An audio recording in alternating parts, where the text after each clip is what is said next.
Charlotte, bonjour Laurent. Patrice, on parlera Bonjour. cinéma avec Charlotte bien sûr, et de façon plus générale de culture, puisque vous avez feuilleté, Patrice, pour nous, les feuilles culturelles de la presse ce matin. Et je vais vous parler photo avec le magazine Chasseur d'images qui propose des critiques des photos envoyées par ses lecteurs. Alors là, par exemple, nous sommes dans les Cyclades, sur l'île de Santorin, avec ses rues escarpées, ses murs blancs, piqués de touches de couleurs. Alors vous allez me dire, le sujet, bon, bof, pas terrible, Non. mais l'harmonie des volumes fait tout l'intérêt de cette photo. On dirait une toile cubiste, nous dit le magazine. Et regardez, la subtilité, elle va se nicher dans le blanc. Vous avez la rampe qui est blanche et sur la gauche, un blanc qui est un petit peu bleuté. Et cette nuance-là rappelle la teinte de la porte. Et c'est ce qui fait tout le sel, le charme et la réussite de cette photo. Une autre photo, beaucoup moins réussie, celle-là, vous allez voir le petit émoticône là, qui fait la tête, qui est en colère. Là, vous avez une baleine sur la côte américaine.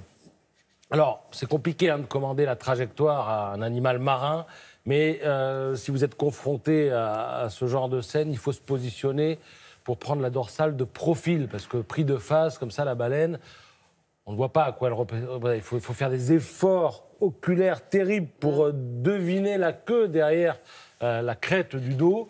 Voilà. Et puis, il faut aussi peut-être cadrer un petit peu moins serré, quitte à recadrer ensuite. Donc là, photo ratée. Voilà, c'est sans appel. Bam.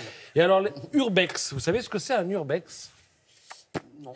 Urbex, ça vient de exploration urbaine, urban oui. exploration. Et en fait, ça consiste à visiter des lieux qui ont été construits par l'homme, puis abandonnés par l'homme, pas toujours d'ailleurs, mais enfin des lieux qui en général sont interdits ou qui sont difficiles d'accès ou qui sont cachés quelque part.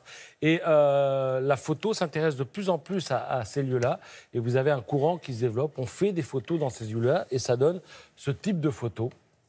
Alors l'explorateur urbain est appelé l'urbexeur.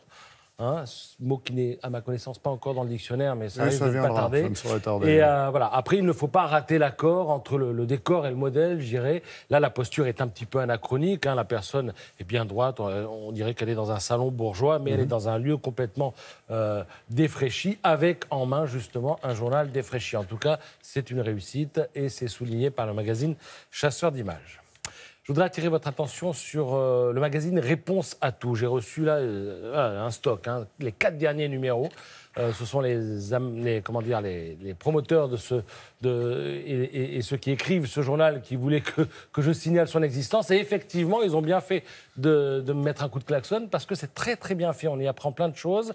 Alors, dans l'un de ces numéros, par exemple, vous savez, on a le burn-out quand on bosse un petit peu trop. On a le bore-out quand c'est l'ennui total au boulot. Il y a désormais le brown-out, c'est-à-dire des tâches qui n'ont plus de sens pour l'individu, qui ne comprend plus tellement le rôle qu'il a dans l'entreprise. Donc, son estime de soi diminue. Ensuite, c'est la dépression, etc.